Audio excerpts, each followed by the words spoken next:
প্রত্যেকটা ইবাদতের একটা ব্যতিক্রম আছে, কিন্তু সালাত মানে না কোনো রোগ, মানে না কোনো অসুখ, মানে না কোনো বিপদ। সালাত আপনাকে সঠিক মতো আদায় করতেই হবে।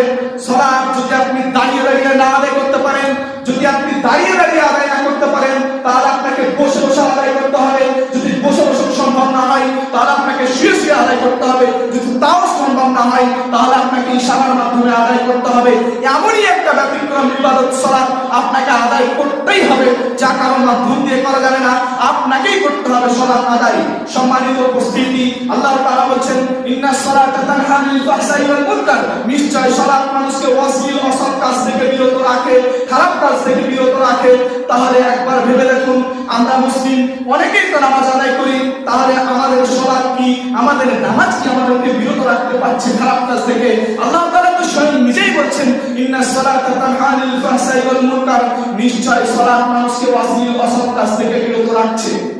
সম্মানিত উপস্থিতি, তাহলে আপনার সালাত, আপনার নামাজ কি আপনাকে বিরত রাখতে পারছে?